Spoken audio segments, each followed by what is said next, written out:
Welcome to Archery Country Podcast.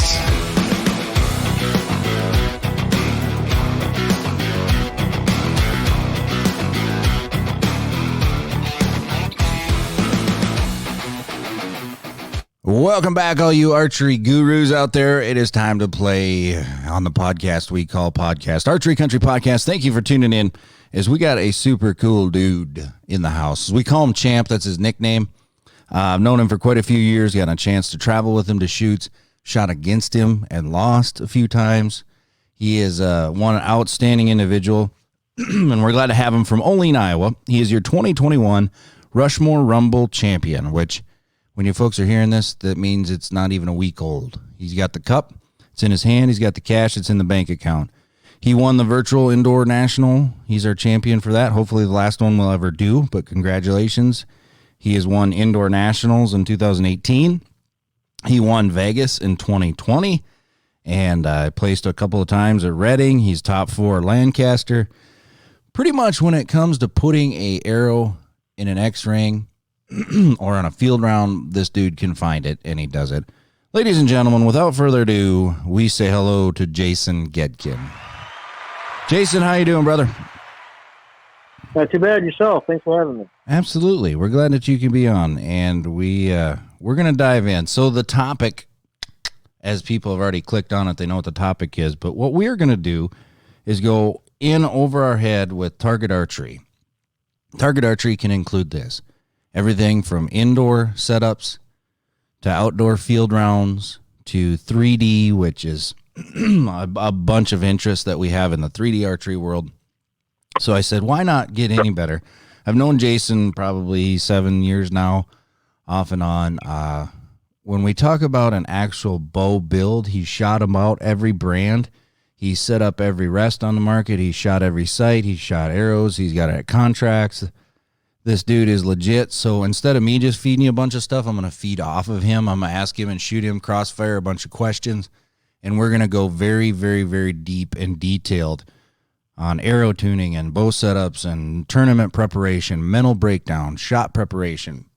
Basically everything that you can think about, I'll probably cover it in this podcast. So hang on to your seats.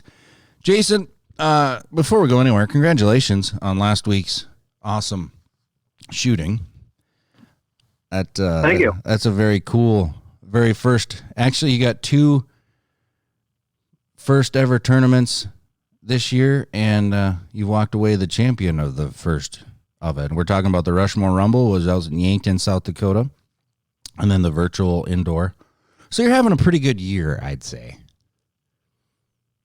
Yeah. So far, it's been off to a pretty good start. So hopefully that continues for the next couple of weeks or couple of months.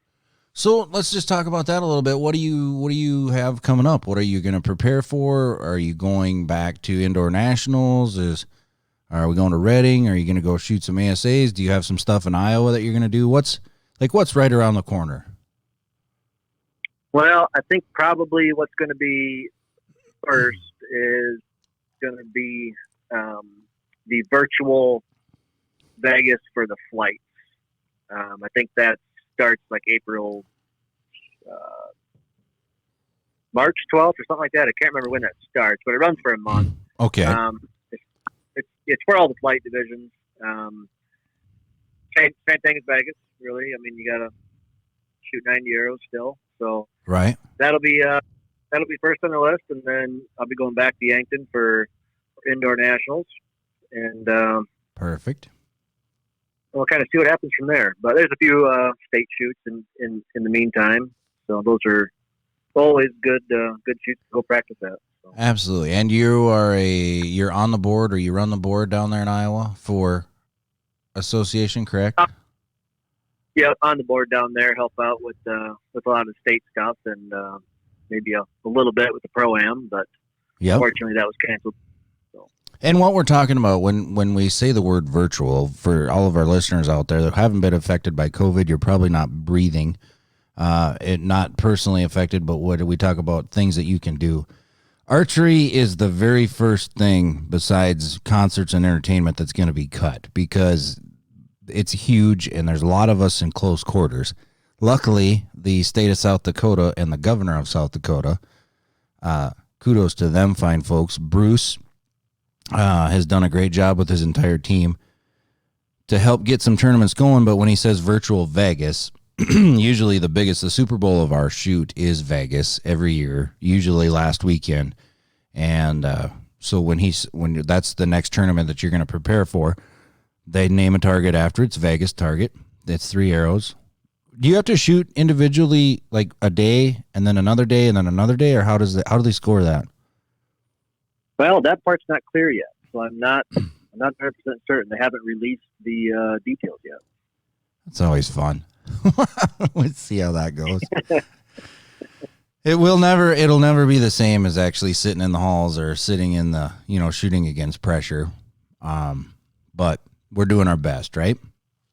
Yeah, and that's kind of, the alternative to the virtual is not having a tournament at all. So right. The virtual is better than nothing. Yep. Especially, the indoor nationals virtual shoot. It wasn't that bad. Went down to a local club where, to get some people to turn out there and the scoring and everything was done the same as what would have been done anywhere else. Yep. Just a few less people. You still got to shoot the same arrows. You still got to stick them in the middle. Exactly. It is different. Not seeing all the people there and not being on the big line like you have down at indoor nationals, but it's definitely better than the alternative. So. And is that live, or is it just scores? Scores are coming in. Yep, scores come in. The club verifies the scores and the scorecards and all that. So right, all right. So you got to excuse me. I'm getting used to a brand new desk chair that's meant for like Donald Trump Jr. It's huge. So if I walk away, hopefully I don't fall out of this deal. But we're down in my shop today. So I'm looking at bows, I'm looking at arrows, I'm looking at everything. And Jason, like I was saying in the introductions, when we talk about bow building and arrow building, we're going to pick your brain. So for tournament preparation, before you ever enter a tournament or at the beginning of the year, you have to build your bow. Okay. We're not here today to talk about which bow brand is better. We don't care about that. What we're going to do is give you little tidbits, little help. We're going to kind of see what it is that you're missing on your bow build or your bow technician might be missing, or things that you may want to do as far as arrow tuning and going from that. But Jason, I know your bows pretty well. I know that you have a longer draw length like I do, and poundage. Usually all of our target archery is between 60 and 70, depending on what you want to do. But what are you looking at in a bow? And I say this tentatively, but you shot a few brands over the last couple of years. And for those people that are already on his Facebook page checking out posts and pictures, you're going to notice a bow that shows up quite a bit. What is it that you look for, or that you've established in your shot routine and your bow build? Just for maybe some customers that don't know exactly why we call them target bows, but what is it that's working for you? Well, what I look for first is a bow that's comfortable to shoot. So a bow that I can shoot all day long and not get tired of shooting it. Not get much shoulder fatigue. Make sure your draw rate's right for one thing, but the draw cycle of the bow, in my opinion, makes a pretty big difference in how comfortable a bow can be. So if I have a bow that I like and it's easy to shoot, that in turn for me helps me a lot. Builds confidence fast. Just a comfortable bow to shoot. Something that's a good draw cycle. It's got a good grip. There's one part of your bow that you touch, and that's your grip. You don't touch any other part of the bow. So if you don't like your grip, that's you're probably not ever going to like it. It's hard to grow on, really. I think a good bow grip is very important. And the reason before that, and My goodness. Especially target archery, repeatability is a huge word. And if you cannot repeat the shot from 1 to 60 or 1 to 90 or 1 to 120 with arrow, you're not going to have the outcome that you desire, correct? Right. So if you want a grip, there's some grips out there. There's some aftermarket grips. I'm not going down that road. I'm just saying that you have to be able to repeat the hand placement every single time. So that's a major contributor. And when you say comfortable to shoot, 90% of what we're doing is practicing. And if you're not going to enjoy it, you're not going to thrive to be perfect. And if you're not perfect, you're not going to be accurate. And if you're not accurate, you're not happy. And then you're not entering tournaments anyways, right? Exactly. Yeah. So the bow, and I say really honestly, you should go to a bow shop that has an assortment. You've come up to our shop in Rogers, in other locations as well. You get to shoot a lot of bows throughout the year. I believe right now you're shooting a Bowtech, but you're always playing, correct? Yep. Yep. Always looking for the next best thing. And what is there a difference between your indoor bow and an outdoor bow? Yes. To me, I've shot the same indoor bow for 4, maybe 5 years now. That bow was set up for indoors, and about 57 pounds, I believe. I haven't touched or changed anything on that bow for 4 years. I don't take it outside and shoot it.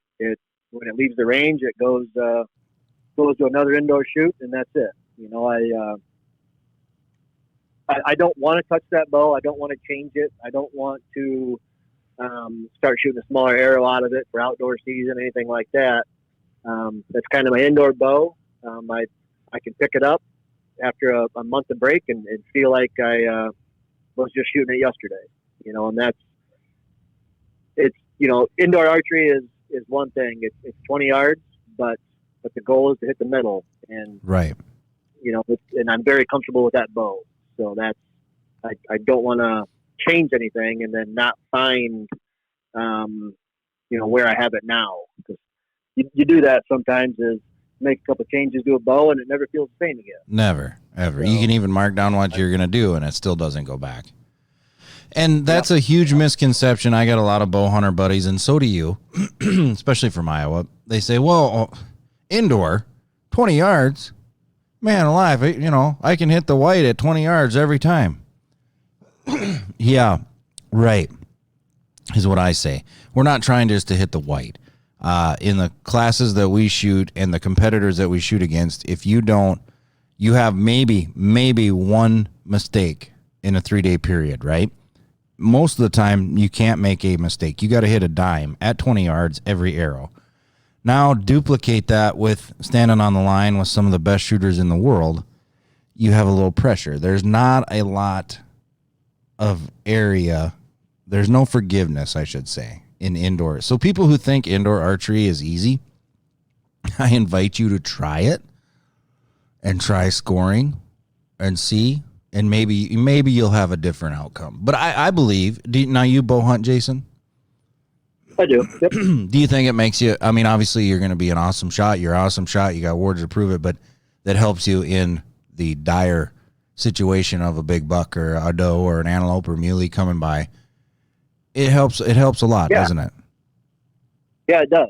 I mean, just shooting, target archery or any sort of archery as much as you can, not just during hunting season, but shooting year round, and more comfortable you get with your bows, the better off you're going to be. You're going to know exactly where your anchor point is when the time comes, or, if you have to make a longer shot, you're going to be comfortable doing that, so yep. I would never stop practicing, regardless, if I was just a hunter or just a target archer. I mean, there's seasons for both. So. Yep. Do you like high let off or low let off in your target rigs? I'd say I'm about in the middle, honestly. Okay. I don't really know what a lot of the let off is on my bows. I mean, I know what the percentages are, but I go more off a holding weight. Okay. So whatever. And then So, generally, if it doesn't really matter what I'm pulling for draw weight, whether it be 57 pounds, 62 pounds, etc. Yep. I always try to keep the same holding weight or match it the best I can from bow to bow. Okay. And I like my holding weight about 16 to 17 pounds. And holding weight for the customers listening, man, I don't know what I swallowed, but it's not working. Anyways, holding weight isn't your drawing weight. So for the bow hunters listening, the 70-pound bow, right? All the target archers are going to be in that 50 to 60, unless you're a younger youth or a woman, you're going to be lower. But it's not how much you're pulling the first 6, 7, 8, 10 inches of your draw cycle. The holding weight is when you're at full draw, is what you're speaking of. What's pulling against you? Obviously, it's going to be 65, 70, 75%, 80%, sometimes 85% of your total pulling weight. That's how they figure that. It's a mathematical equation. And if you can't do it on your own, the bow shop can do it. But you once you get your holding weight, it's a number that you don't really like to leave, because if you're like me, which I think you kind of are, we have 300 releases down in our shop, but we're kind of accustomed to 3 or 4 that we stay with. Probably 1 or 2, between you and I. But you once you get set up and you have success with something, you don't really venture off of that. Am I right? That's right. Yep. That doesn't mean you don't try stuff. Oh, yeah. But if you're going to try something, don't make a huge jump. Mm-hmm. If you're going to try a couple different releases, make sure you kind of keep them a little bit familiar with what you're familiar with, and then if you make too big of a change, you're probably just not going to like it from the start. So right. Are you a hinge shooter or button shooter? Hinge. Hinge. Yeah, I've shot a hinge for pretty much ever since I started shooting competitively. I've shot the hinge. So I use a handheld a button release for hunting. Yep. All right, so we'll get back to that hinge. That kind of steers us in the right direction. So the bow, play around with it, make sure you like it. The grip, okay? Let's go to your setup. Target archery, we shoot longer stabilizers. Like the bow that's sitting in front of me, I have a 30-inch stabilizer on the front with a 10-degree quick knuckle, and then on the back I have a 12-inch stabilizer. Now my weight ratio, I got set up for 3D right now. It's going to be like 10 or 11 ounces out front, 22, 24. I can't count this far away, but the ratio, there's secret, air quotes, like Griv. He's got a little ratio that you go by, or 1 to 3 or 1 to 2.5 or whatever. That's almost as much as your bow as far as feel. Do you agree? Do you run the same kind of setup for your target rigs? Yeah, very similar. With my indoor bow now, it's got a 33-inch front stabilizer, and I got 6.5 ounces, I believe, on the front of that. Kind of depends on the time of year. I'll run anywhere from 6 to 8 ounces. Mm-hmm. Then I run a 15-inch back bar with about 19 ounces on it. Okay. So, if you use some of those formulas, that's a great way to start. Get you in the right ball game. Yep. And then make some changes from there for feel. Yeah. Right. And like I said, I have 30. If we were to take like bow to bow, erase what's on the limb, but the stabilizer, I have a 30-inch, you have a 33. With a 33-inch stabilizer, you can get away with a little less weight, actually holding very similar to the same. Same with the back. Like I have a 12-inch, and you just said you had a 15. And if we look at the weight ratio, things are going to be just a little bit easier for you with a 15-inch bar versus me at a 12, right? Correct. Yep. And you've probably played with every length out there. That's what you've kind of settled on, correct? Yeah. I jump around a little bit on the front bar between a 30 and a 33. I usually find my home with a 33-inch, mm-hmm. Especially for shooting any sort of a round target. I feel like with a 33-inch stabilizer, with my draw length, I feel like the bow moves a little bit slower.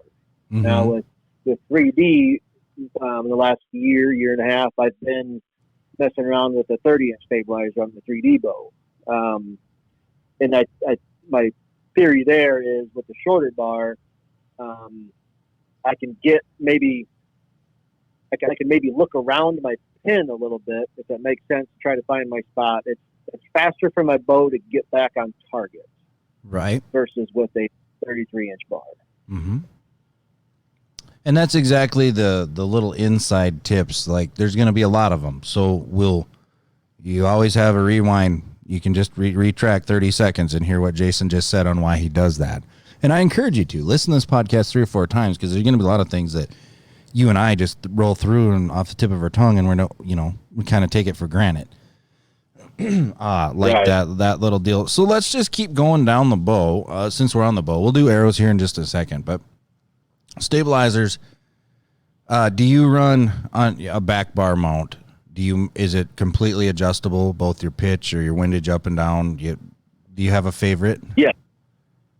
Yes, absolutely. Yeah, I think I got an AE gripper mount on there now.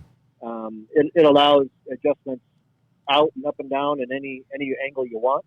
Yep. Some of them on the market kind of limit you on one axis, and yep. And I don't like that. I don't want to be limited on something like that. So, and they adjust for a reason. They once you find the position you think is the best, you don't weld it in place. It's adjustable, so you can, right. If you're not happy with something, just change the angle of your back bar a little bit, or kick it out, add a little bit more bias on your bow, or whatever. Some of those little changes sometimes make a big difference.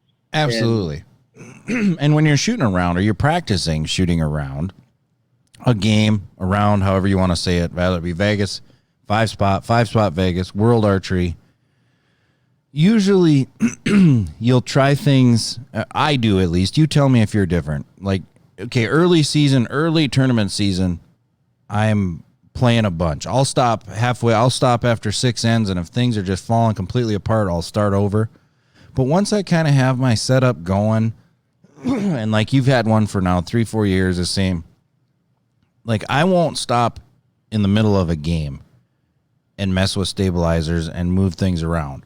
But after that game's done, then I will, then I'll shoot another game and I'll see how my scores are relating. Do you do that? Yep, I do the same thing. Okay. I do the same thing, and I think sometimes people will make a change if they don't give it enough time. Yeah, they might go shoot 1 end or 2 ends. Well, yeah, and that's nothing. Sometimes, there's always a honeymoon phase with anything you change. You can love it for the first 10 minutes, but I always shoot a game like you do, and then make a change, shoot another game, and your scores kind of tell you which one you like more. So exactly. All right, moving up on the bow, what kind of rest are you using? Spot hug edge swap. Okay, which is going to be a blade style. Yep, it's a lizard tongue blade style. The head on this release is removable, and I really like that feature. For me, I work all day. I don't have time to go change a bunch of different setups and tune my bows a bunch of different times. So with this rest, what it allows you to do is if you're shooting a large diameter arrow out of your bow, like a 27 diameter arrow for indoors, and if you want to mess around with a 23 diameter arrow, so you can simply just take the body of the rest off, put on a new body, adjust it for your new arrow, and shoot it. You don't have to change the bow or take the rest completely off and reset everything. And if you don't like it, you can put your old body back on, and you're right back where you were when you started. So you never lose your zero. Right. Right. That's been very helpful for me over the years. Own several of those, have them on every bow that I have. It's a great rest, and on that I used about a 10,000th narrow blade for about everything. Mm-hmm. I used a narrow blade from like 27 diameter arrows all the way down to my skinnies for outdoors. So gotcha.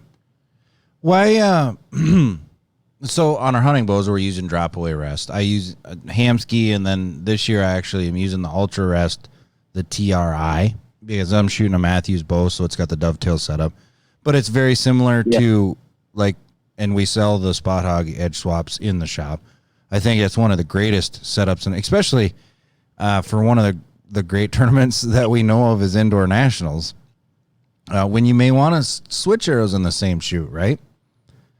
But why? Let me ask you this, okay? Target archer to target archer, because I sell a ton, and you have a bunch of buddies, and we see them, and they're becoming more and more popular. The limb-driven drop-away rest in target archery is now, they're winning tournaments with them. They have won tournaments with them. They're becoming, would you say, at least half, if not more than half? Yeah, I would say so. And how long until all of us are shooting a limb-driven? Do you think it'll ever happen, or is there? What's your reasoning for shooting a lizard style? I want to hear your personal reason why you shoot a blade rest versus a drop away. Well, simplicity. So there's really nothing to go wrong with the blade rest. Mm-hmm. I don't want to travel somewhere and have something happen to my rest. What I mean by that is limb-driven rest or cable-driven, whatever. It's driven off of a piece of string, more or less. And there's different strings you can use, but that string can become damaged. It can become stretched. There's more moving parts on your rest that can go wrong. I kind of want to just eliminate all that. Yep. Now drop away rests are great.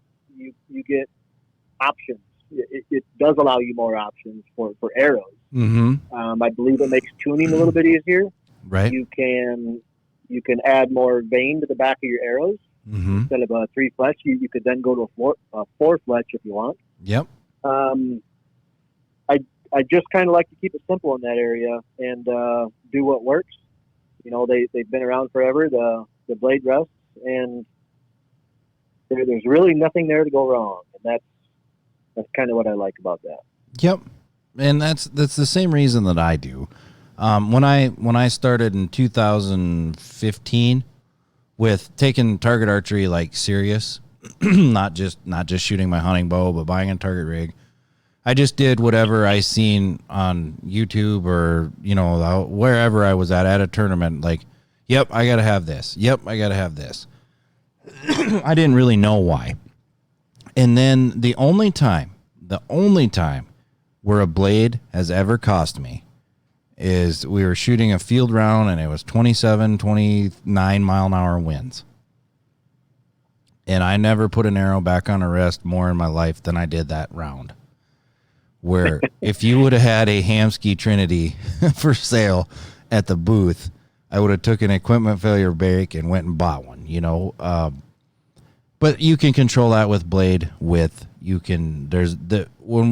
I would say 99% of the time you're going to use a drop away rest for any hunting situation. If not 100% of the time, you're gonna. A whisker biscuit, obviously, for some. In target archery, you can go both, and there's no right or wrong answer.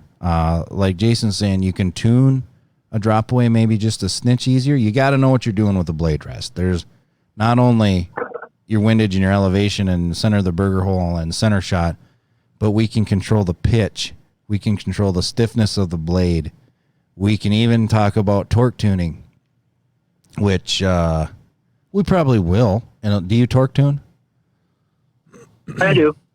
Yep. So, we'll talk about the tuning aspect. But the rest is a rest. Okay, so let's move on. A sight, we don't really have to get carried away with sights. We know where we're at on that. But talk to me about lenses. What power lenses and what are you using for a reticle? Indoor, and then when we move to outdoor here in a couple months. So indoor, I shoot a 6 power lens.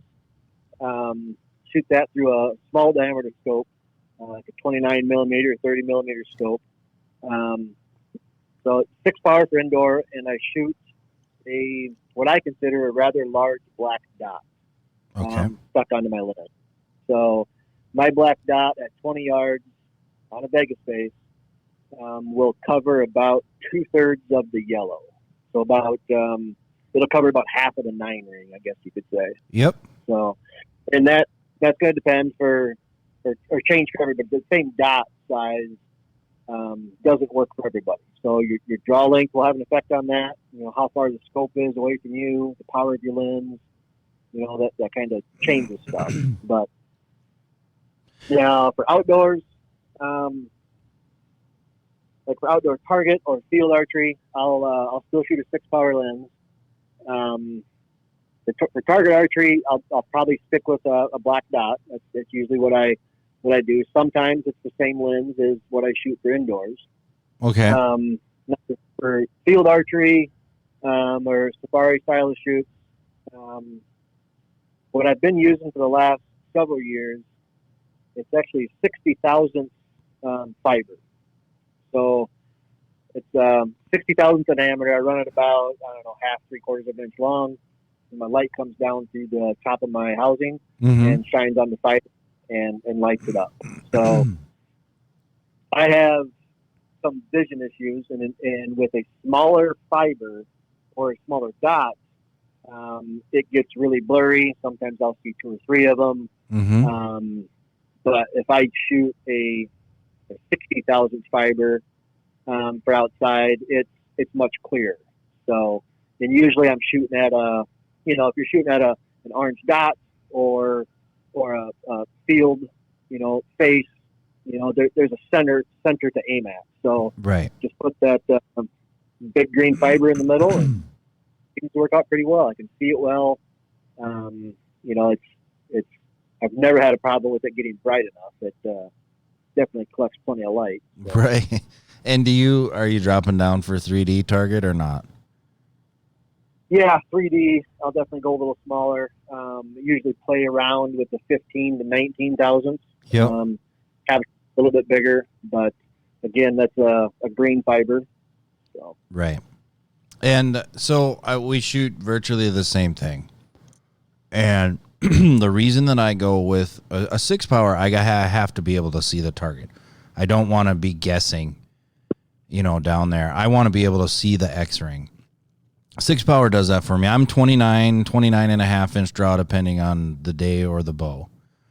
But the reason that I go with a bigger dot, and I have perfect 20/20 vision, but what I do when I have a 6-power lens, the bigger the dot, the less movement I have on a Vegas face or a 5-spot, so it creates less anticipation to where I can actually go through my shot routine smoother. Do you agree? Yep, that's right. And I would agree with that 100%. On a Vegas face, my black dot, like I said, covers up a majority of the yellow. And as long as my black dot is in the yellow, I'm good to go. Right. If I was to shoot a smaller dot where it only covers the X-ring or the 10-ring, I would, not that I would, I do. I have a hard time keeping it centered because there's just more room in there for it to move. And that definitely changes my execution. So perfect. And the big fiber outside is, the same concept as that. So. And then for bow hunting, just because you're a bow hunter and an outdoorsman, you just shooting like a single pin or a multiple pin, or what do you do for bow hunting? Usually about a 3-pin adjustable sight. Yep. 19,000 fiber again there. So. Nice. Nothing too fancy. Yep. It works. Simplicity. And a lot of your bow hunting shops, I kind of really fell in love with the 3-pin sights the last couple of years. 3 pins is usually plenty for hunting in timber, in Iowa. I mean, yep. A lot of your shots are not that far anyways, but if I'm hunting a field edge, I have the option to reach out beyond what my 3rd pin is set at. So exactly. I like that option. And you have instant gratification. You have 20, 30, 40 right there. I mean, that's like most people will set it up. Some people do different. But then 41 through 100, we can play, or if you have a dual indicator, you can play fine-tune. But in the heat of the moment, there's not a lot of time to think about things like that. You just pick it up and rock it. Yep, exactly. Okay, so let's talk about releases. I'm a hinge shooter. A lot of our listeners know that I shoot a hinge 99% of the time. I've tried a button. You've been with me when I've tried a button at a tournament. It doesn't go so well. I don't even shoot a button for deer hunting. I feel that I can dump a hinge if I'm in a moment where I have to get rid of it. I can dump a hinge, and it's not, we've heard some of the pro shooters out there talk about it's just a gradual slope to the bottom. It's not a hard fall. There's absolutely nothing wrong with a command shooter. We watched one of the world's best 3D archers, Robert Householder, go to the Rumble with you. He's a command shooter. He admits to it that he's a command shooter, and he won the tournament as a command shooter. So there's nothing wrong with command shooting if you can control it. I cannot control it. I can't control it for more than a couple of shots. That's why I shoot a hinge. But give me your philosophy on the hinge. Give me your philosophy on why you do what you do. Do you shoot 3-finger, 4, 2-finger? And then let's go through our whole shot process. Well, releases are kind of one of those things. If you can think about it, or want to try something different, there's probably somebody that makes one. I mean, there's a lot of releases on the market, a lot of companies, a lot of different styles. Honestly, when I first started with the hinge, when I first learned how to shoot a hinge, I didn't shoot a bow for probably a month, maybe. I want to say a little bit over a month, maybe. I just shot through a shot trainer. Okay. Because when I first started with the hinge, I was afraid I was going to misfire my bow or punch myself in the face with it. Mm-hmm. So I had to get used to it first. But once I got used to that, I fell in love with the hinge, and I'm the same way with you with a button release.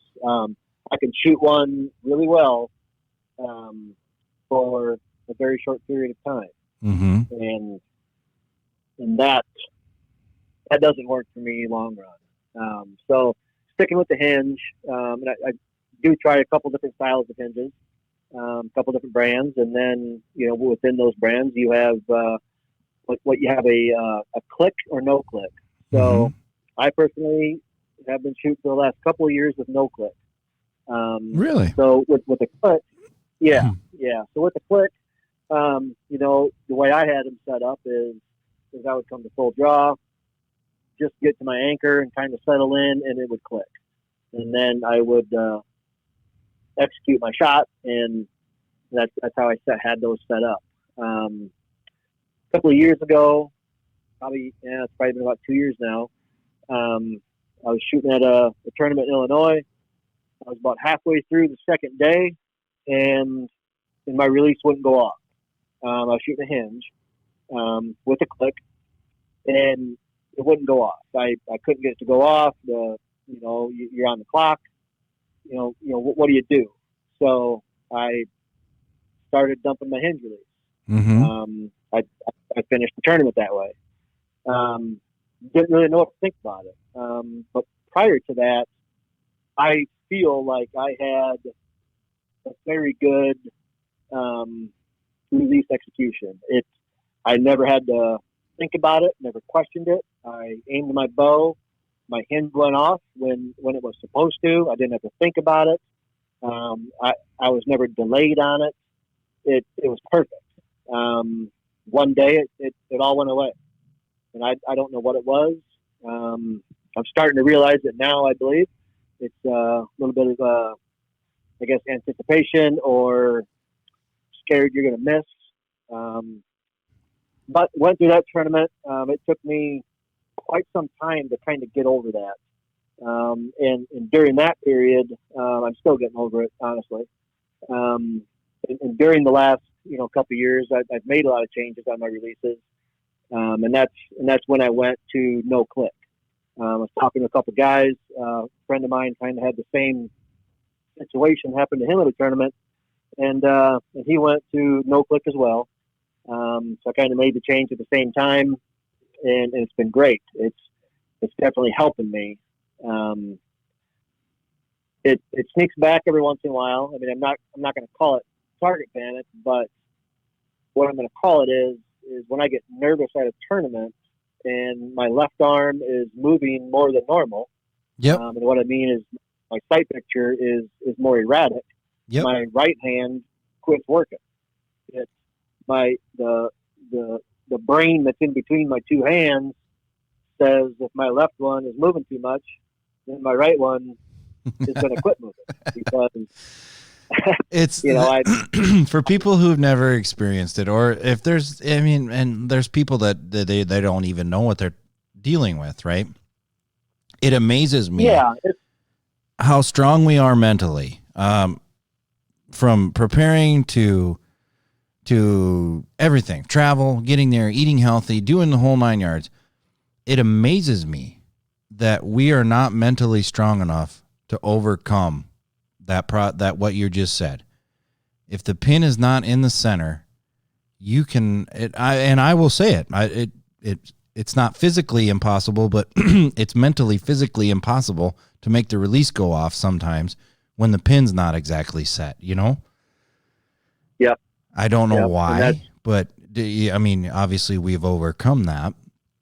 But I shoot my hunting hinge has no click. I do it for more as the fact that I think maybe it's probably not going to scare an animal, but that's the reason I did it, is so that there is no noise. But I guess I've never really tried it on the range. I've always had a click, and I shoot a nose button now. But when I get back, and as soon as I touch my nose on the string, it like every time it's click, and then I just execute. So it's kind of like a, hey dummy, pay attention, we're there. But you're from drawn to shooting, you don't have an indication click or anything. Nope. And that I feel like what the click was doing for me was it was letting me know that I was kind of close to being on the edge. So I would kind of stop my execution almost right after the click. Mm-hmm. But without a click, I can keep the rotation going, not kind of knowing where I'm at. And that helps me.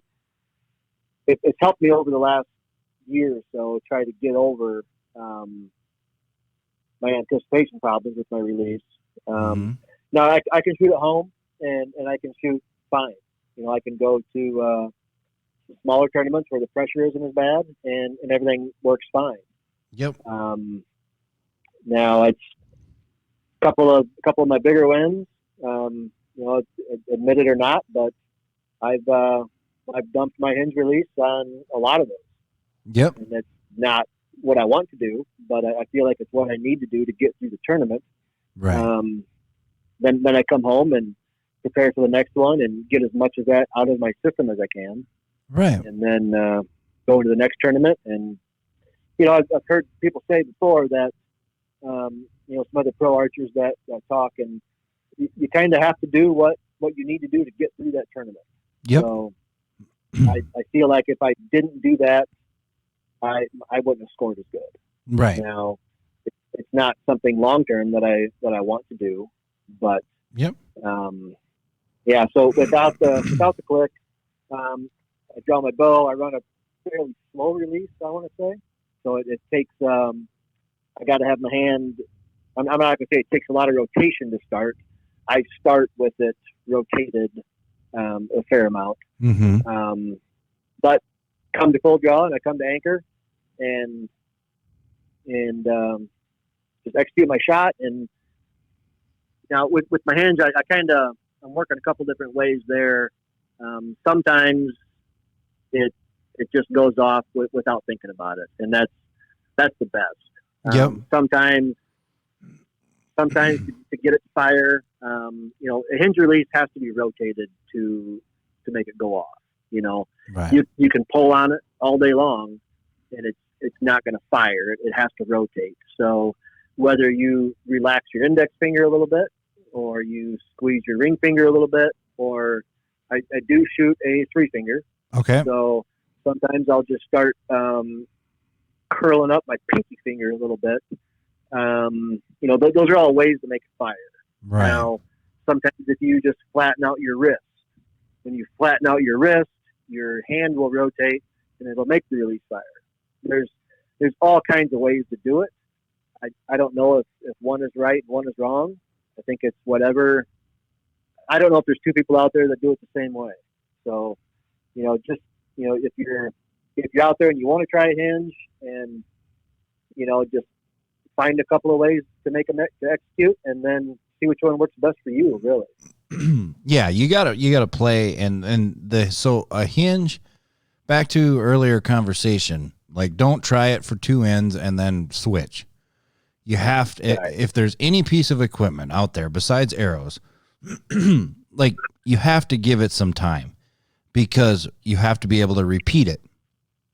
You got to be able to, I have a really good friend of mine that just went to a hinge. He's been shooting it for a month and he and he's educated enough. He's like, well, I think I need to go to a fast click. Well, I pick up his hinge and before I even get anchored, the hinge went off. And I'm like, well, I don't think you need to be any faster. I think you need to realize how you're drawing it and your hand position, anchor. So take us through your shot. So you hook up your release. Take us right from start to finish on just to go through a shot in your mind. Well, I'll try to explain it the best I can. Again, it kind of starts back at the grip. When I put my hand in my bow, I don't have to adjust it. It feels at home as soon as it slides into place.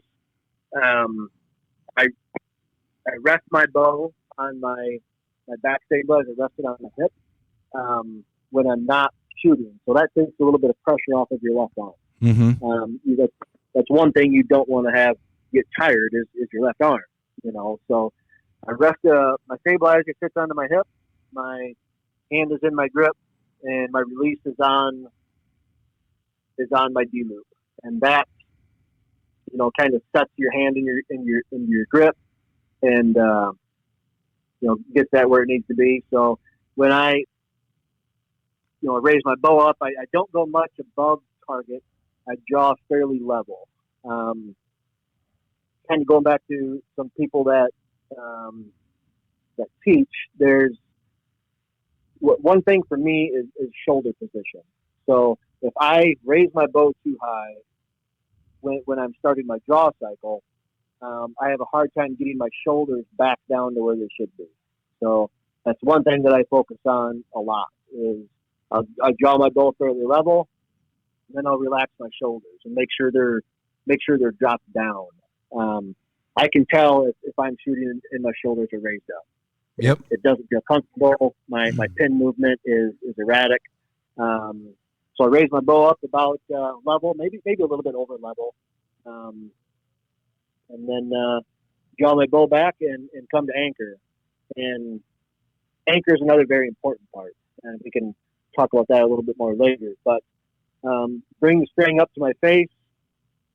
I don't use a lot of face pressure, just enough to know, I guess, where your string is at. Mm-hmm. Come to anchor, make sure my shoulders are relaxed, and then from that, I'm not a big puller. I don't pull hard. Mm-hmm. I pull enough to hold the bow back, and probably not much more than that. So as soon as I come to full draw, my pin is pretty much about on the target. I don't start a foot above it. I don't start below it. I draw, and it's pretty much there. To me, if I'm starting above the target and I'm lowering it down slowly, that's time that wasted time is going to break me down faster. So I'll put my pin on the target as fast as I can. Make sure my shoulders are relaxed. Make sure my grip is relaxed, and then execute your hinge release. However you do that. Usually, I would say most of the time, I do rotate the release. Now, what I mean by that is, like my ring finger, I'll apply a little bit more pressure there, or I'll pull with my back a little bit and apply a little bit more pressure with my ring finger. Just keep applying that pressure, keep the pin in the middle, and the shot goes off. So, and then follow through is important. I think that's just as important as the first part of your shot. And kind of the way I explain that to friends is, if you're, you're pulling on your string, right? So when my shot breaks, I'm continuing to pull. I don't stop pulling. I don't stop my hand right away. I let my hand go back where it's natural. If you watch Jesse Broadwater, he shoots, his release goes off, and his hand comes back. That follows. Just like if you were to pound a nail in with a hammer, when you're swinging at that nail, you're hitting the head of the nail. Yep. If you miss the nail, your hammer goes past the nail and hits the wood. Yep. If you were to stop that, you would have to stop that hammer so it doesn't hit the wood. Right. Your follow through is there. The same thing with a baseball or golf clubs or anything like that. So the follow through, I try to look through my bow and watch the arrow hit the pin or watch the arrow hit the target. And it's kind of a tough thing to explain, I think. Oh, yeah. But you did a great job. You painted a perfect picture. Even for non-advanced target archers, there was a nice picture there that you painted on it. and everything is, like you say, not every archer, there's none of us that are the same, ever. Right. I mean, you could take 60 of us on Vegas and put us on the line, and you could video all of them, and it'll look somewhat similar. The only thing I think would be somewhat similar is the follow-through. Like I really try to go, when I think about it, I exaggerate it, but when I shoot, my hand kind of goes past my earlobe and kind of right behind my head a little bit, maybe. I'd have to watch a video again. Some guys, they try to make, flex their bicep. You're still doing the same thing, just like it has to keep going. And I always, especially longer distance, like when we go to Reading or a field round where we're shooting 88 or 70 meter shoot or anything like that, like I try to watch, it's kind of impossible to do, but I try to watch the arrow impact the target through my scope. You know what I mean? I'm keeping my bow arm up is what I'm saying. Yep. And I incorporate the same thing through my hunting. Like when I shoot at a buck, rather it be at 18 yards or 68 yards, not a buck, any deer, whatever, a turkey or a gopher, whatever you're shooting at. Like I watch that lighted knock or the fletchings impact my target before my left hand ever goes down, and I'm a right-handed shooter. So I think that adds a little bit to your follow-through, is keeping your bow hand up.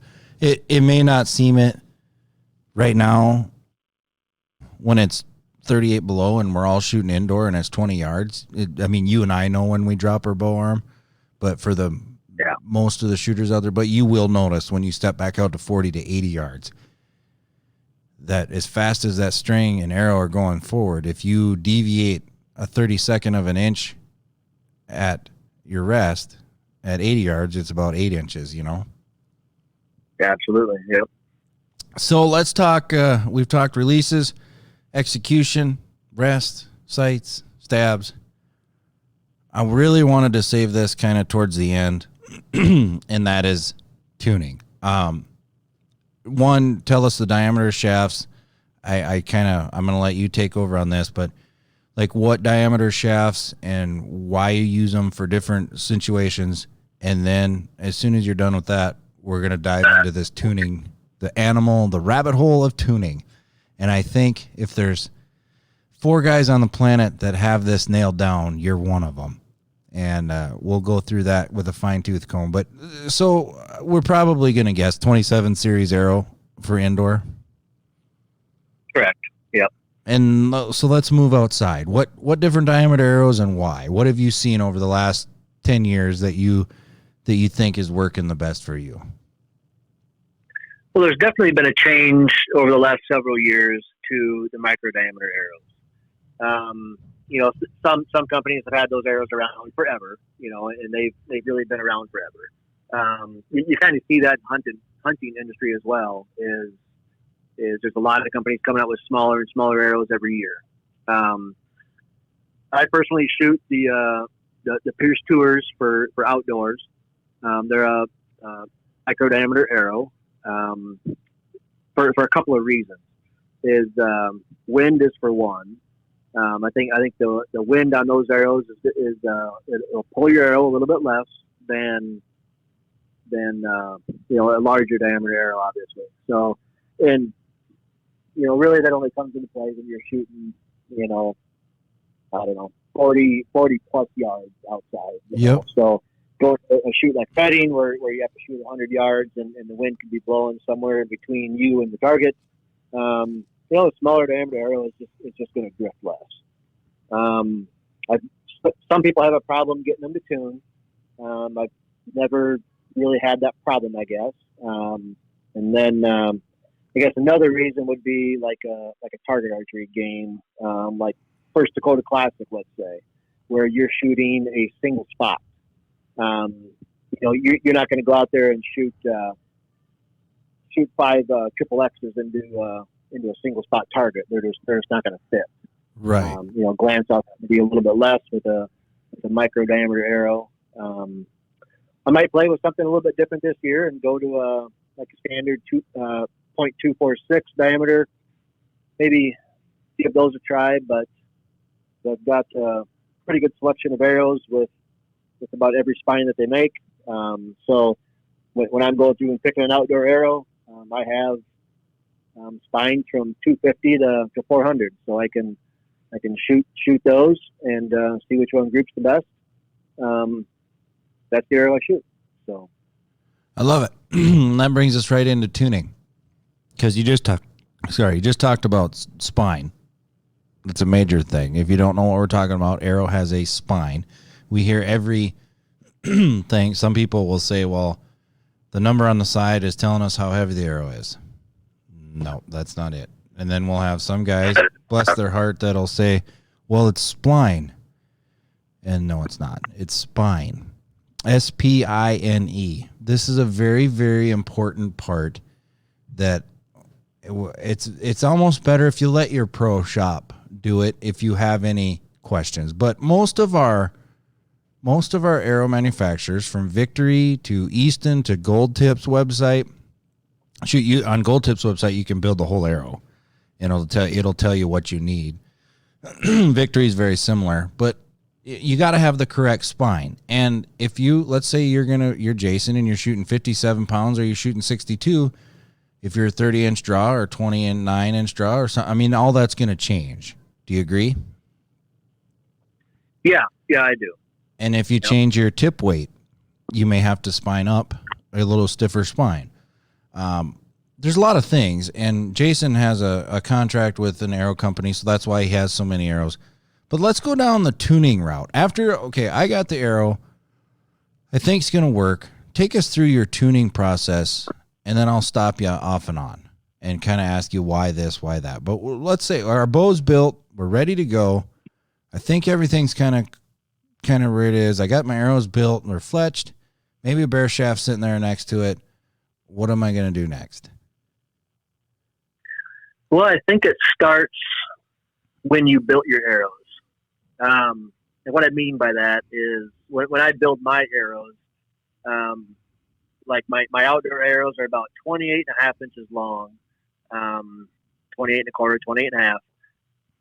I will find, and my arrows come in a blank that's 32 inches long. So I'll find the straightest 28 and a half inches of that arrow.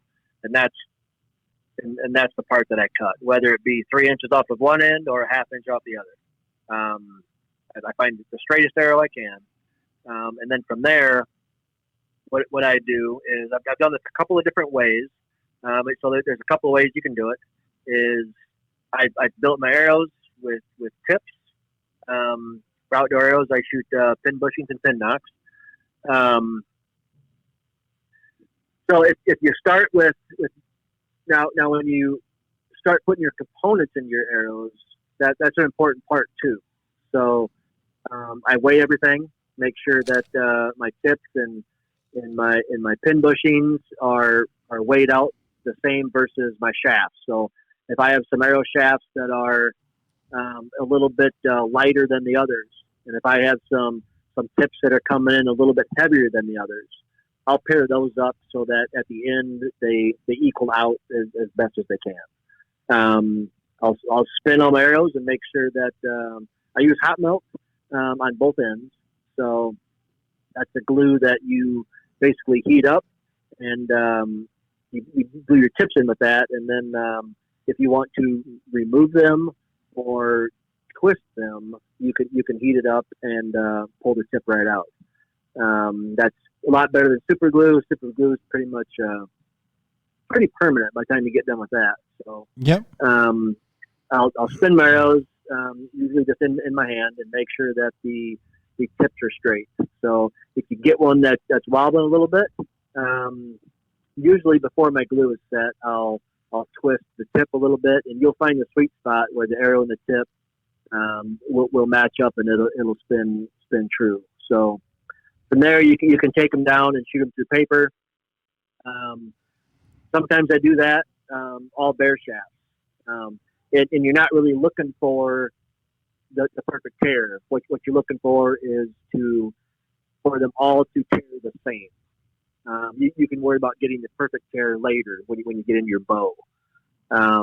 Sometimes I'll do them bare. Sometimes I'll do them with fletching on it. And another name for this is knock tuning. Is that what your process you're on? Yeah. Okay. Yep. Yeah. I try to. I don't call it knock tuning myself because the knock is going onto your string. I'm a picky person. I'm very picky when it comes to a few things like this, but the knock is going onto your string in the same direction every time, right? So you're turning the arrow to find where it shoots the best, so we could say shaft index. Or... I think that's the way of saying it. Yeah, because right. Your knock is still horizontal. Right. It's the same. It's the same no matter what you do. You're spinning the arrow. Yeah. So, my indoor arrows, I'll shoot those out of a hooter shooter. So I will knock tune those arrows until they all shoot the same hole, and that's really all that matters when it comes down to it. So is your arrows, how do they group, and will they all shoot the same hole? And that doesn't always mean that you have a perfect tune on your bow, but my outdoor arrows, shoot them all through paper, get them all to tear the same, whether you do it with or without vanes. If you do it without, sometimes it'll eliminate a need to cut vanes off later and turn those vanes and flex your arrow and I guess whatever degree it is from where your vanes were before, whatever that would end up. But right.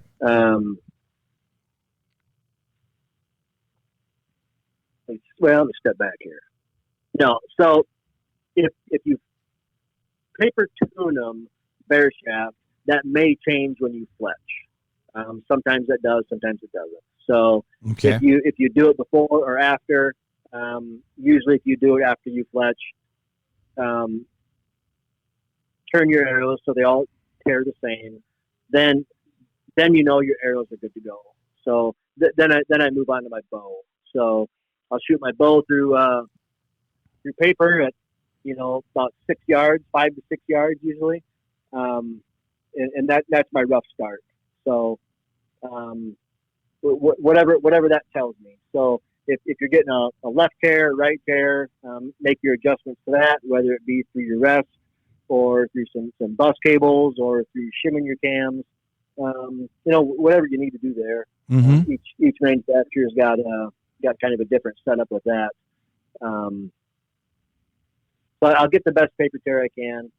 Then what I do is I'll shoot bare shafts at 20 yards. And I'll get those. So basically, shooting a bare shaft, I usually never go more than 20 yards. I don't really see the need for that myself. Mm-hmm. If my bare shaft will hit at 20 yards, that's pretty dang good. So the reason I do both is for my hunting bow, I usually don't go to this extent. I'll shoot it through paper, and that's usually good enough. But when I'm shooting my target bows and I'm shooting longer distances and I'm trying to get every point that I can, I'll try to build everything I can so it's more forgiving. So the better the tune, I believe, the more forgiveness it's going to give you in the long run. So shooting through paper, that doesn't mean if you get a perfect bow hole through paper, that doesn't mean you're going to have a good bear shaft. So I'll also bear shaft tune, get that as close as I can, double check it through paper. That's usually all I do for my indoor bows. Now, outdoor bows, that's when it becomes a lot more involved, in my opinion. So then what matters is how do the arrows group downrange, and that's really what matters. And just because you start with a good tune, that doesn't necessarily mean you're going to end with a good tune when you find what makes your arrows group the best downrange. So if I'm shooting 80 yards, I'll tweak my rest up or down or left or right, and see if my groups get smaller. Maybe adjust my poundage a little bit. And that comes back to the arrow spine. So I can tweak my poundage up or down a pound or half a pound and see if that makes a difference on grouping. And basically what that's doing is it's tweaking your arrow spine just a little bit. It's putting less or more pressure into your arrow, which makes it flex more or less. So long range, that's what I do there. Sometimes that can be fairly involved. Sometimes it'll make you pull your hair out. Yeah, really. But it's fun though. It's rewarding, and when I met Jason, and then a really good friend of both of ours is Jake Gleets, who is kind of, I'd safely say, he's probably one of the better shooters in the state of Minnesota, if not the best. He's had some excellent wins. He shoots the pro class. He's actually was going to be on this podcast, and he's getting ready for Foley, Alabama ASA at the moment. But when I met Jason and Jake, I thought I knew what I was doing about tuning. Come to find out, I was way off, and I've took their advice, and I've gone down the same rabbit hole. I've learned that indoor arrows don't really matter. When I set up a bow, and when we're setting up target bows probably once a week, maybe 2 or 3 a week. When it's busy, indoor season kind of sucked this year for bow builds, but like my stuff, I can build a bow in a half hour, and usually just by eyeing things up and getting there with some measurements, I know my arrows and I know the tip weight that I'm going to usually run. And indoor, as long as I got a decent tear, standing here at 15 feet, then I just go to the range and just start shooting, But anything that I'm going to do past that 20-yard mark, even 3D, I have incorporated the long-range tuning into changing spine, changing tip weight. We'll go over to Jake's and use the Hooter shooter so that they're hitting the same hole. We're all virtually shooting the same arrows, shafts, just depending on size. But we kind of do the same thing, and we're getting a lot of the same results as long as you do your job behind the release. Our arrow and our bow builds are the same, and like if you and I got into a situation, granted our peep height's different, but we could probably figure it out and use different, we could use each other's stuff, which isn't all bad, but that means that we kind of go down the same path. You know what I'm saying? Yep, absolutely. Now your hunting bow, you say you don't go as elaborate, but you're still tuning it. You're still playing shimming if you need to. Broadhead tuning, that's a lot of things have picked up in the last year that people are starting to broadhead tune. And if you do what we've been talking about a little bit, you virtually eliminate the broadhead tune because it takes care of it. The bear shaft is what I'm saying. Do you agree? Yep. If my hunting bow will shoot a bear shaft at 20 yards and hit the 10 ring or the X ring, I'd say 90% of the time I do shoot a mechanical broadhead. So 90% of the time it'll hit exactly in line with my field tips. So, Right. and that's where, broadhead tuning will, some people will screw on a broadhead and the arrow will hit, 6 inches off one way or the other. Well, that probably means you have a little bit of a paper tear. Right. Something you need to get cleaned up there. So. And a thing about it when we're talking about building components, when you build a target shaft, there's more components. Hello.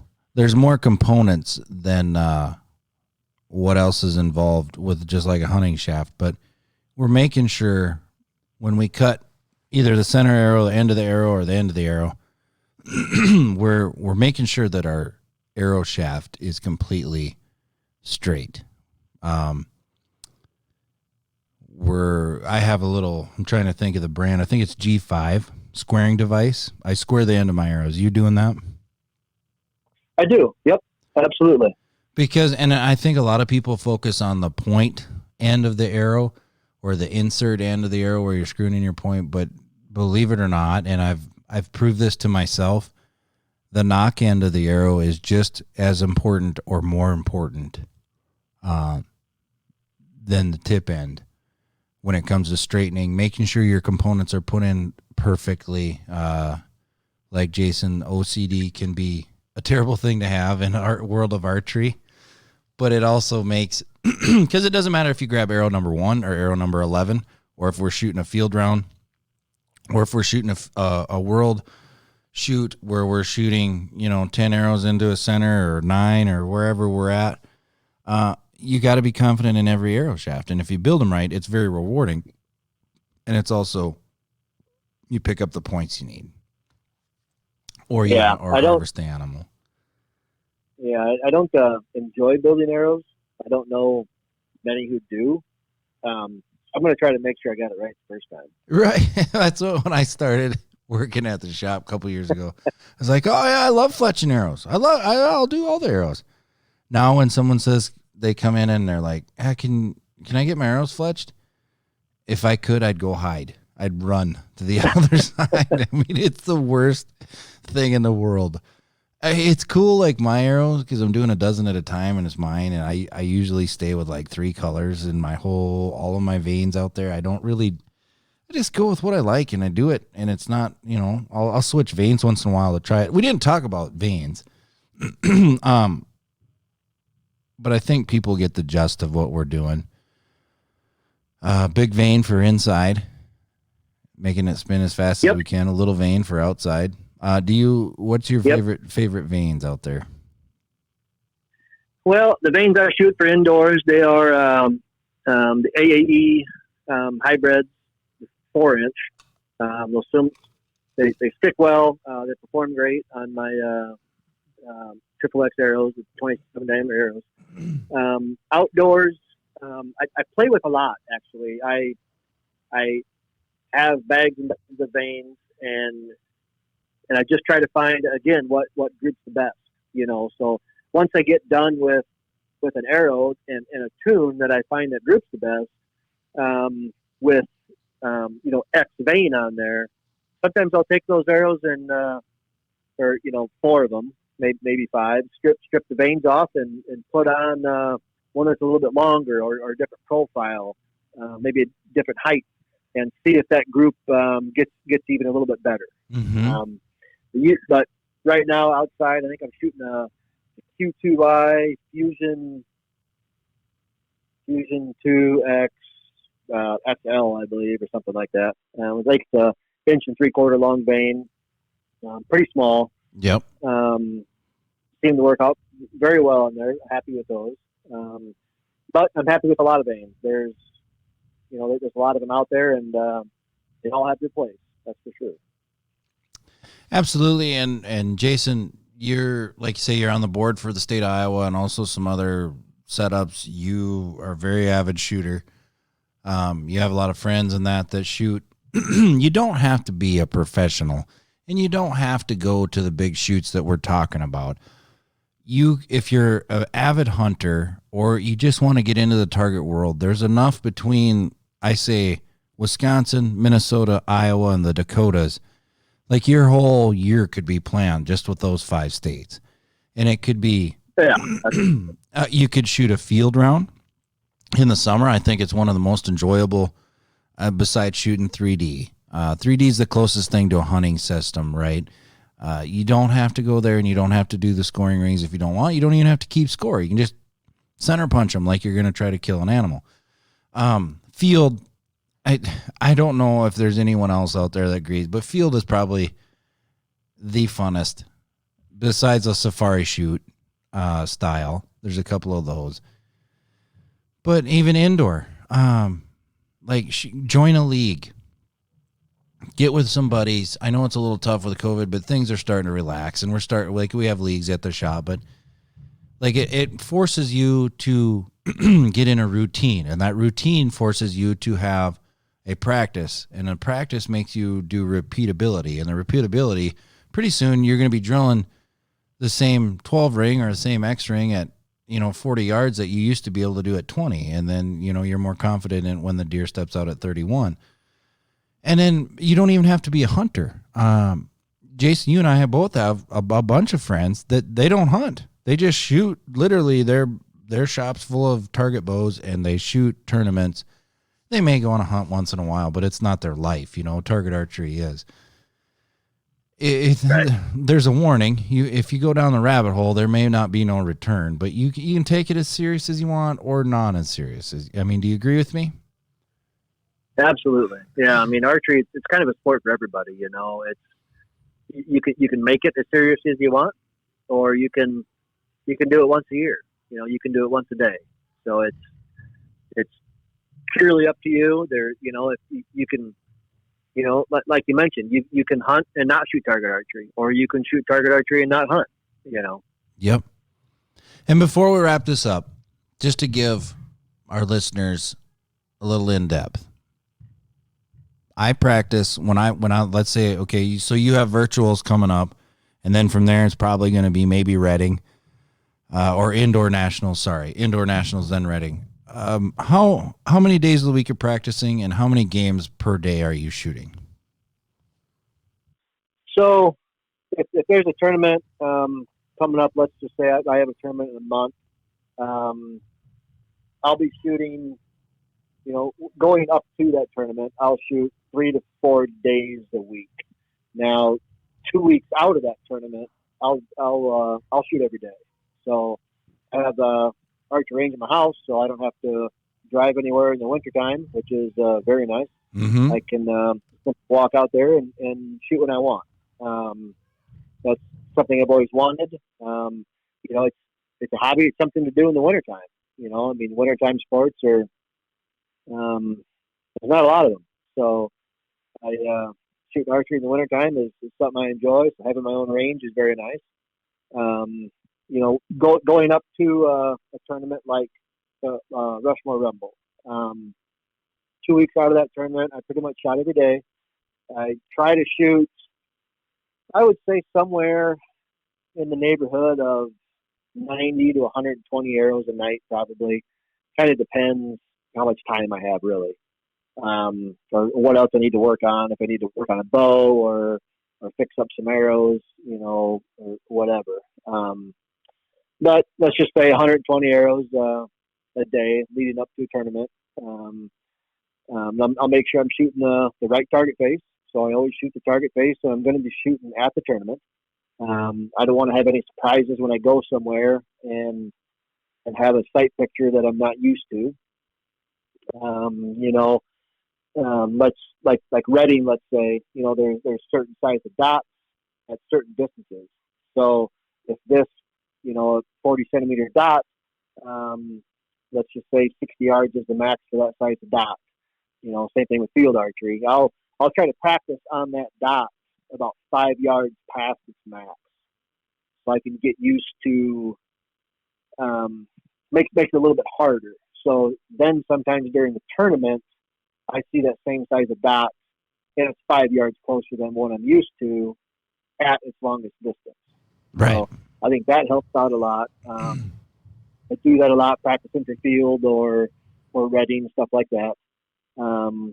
But indoor archery, I don't just shoot arrows to shoot arrows.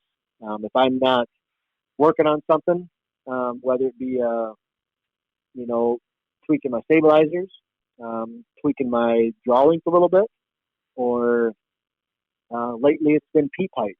I haven't been happy with a pea pipe. I've probably changed it, I don't know, 20 times in the last 2 weeks. Very, very minor adjustments. It's just, what I said at the beginning was trying to find a bow that's comfortable to shoot. Yep. I don't want to have to come to anchor and look for that sweet spot. It should be there from the start. So, as I'm shooting these 120 arrows or whatever, I'm looking for ways to make improvements. If it's the way my bow is holding or my release is working, I'm constantly working on something. So I score every arrow. I don't just go out and shoot 120 X's or 120 arrows to say I shot 120 arrows. If I'm shooting really bad, I may only shoot 50 or 60. I've never found much benefit in if I'm having a bad day. I've never found much benefit in continuing to shoot during those bad days. I feel like I pick up bad habits that way. So no, just leading up to a tournament, shoot as much as I can. Same thing with the hunt. If you're going on a hunt or going out west or something, shoot as much as you can leading up to that, and practice the long shots, and just got to get comfortable with it. But yeah, I take my practice serious. I do everything I can to prepare for the tournament, and it's different. You go to a tournament, you can get nervous, and your bow starts moving more. So, the perfect setup you have at home, it's not always the perfect setup you need for a tournament. So, right. That's one of the biggest conversation pieces, or biggest, I guess, sayings out there is, does your bow shoot under pressure? Until you can prove that it does, you'll never know. And the same thing with your hunting bow. We can get you really, really close. A gentleman that had an accident on his, he actually kind of fell down a mountain, and then he had to go to Arizona in 2 weeks. Well, he came and got a new bow because his other bow was getting warrantied fixed, and we sent it off, and he's like, well, this will work. It feels good here at 20 yards. He went down to Arizona on a coos, and he had actually a big muley in front of him that he spot and stocked in. 45-yard chip shot for him all day, and then actually got closer, and he whiffed it big. And this guy can shoot too. It wasn't a pressure deal, but him and that bow did not perform together in a pressure situation compared to his other one. And the same thing, it not only hunting but in target. So you got to see, and some people may not ever care. All the pressure got to me. I shot a 9. I would say if you get to the level that we're at, and of course we're not bragging, but if you shoot a 9, your day's over. You know what I mean? You're not happy. Now that doesn't mean we're going to the hotel room and switching things out. That just means that we're trying to mentally fix what we did. But Jason, it's been a blast, man. You have a huge list, a resume. Man, I hope the best for you in the future, and I know that we're going to see each other and travel to some shoots, and I'm looking forward to it. And I want to thank you for being on the podcast. I know there's more to come. Maybe here after the summer tournaments, and you got 6 or 7 more titles under your name, we'll dive in before hunting season and sees. But I really appreciate it. You went very in depth, and we wish you the best of luck. We will we'll kind of cut you loose here so you can get on doing your doing, but I appreciate it, and thank you for everything. Yeah, thanks for everything as well. I had a good time, so I'll get back on anytime you need me. Sounds good. Thank you again for everybody listening to Archery Country Podcast. We'll see you on down the road.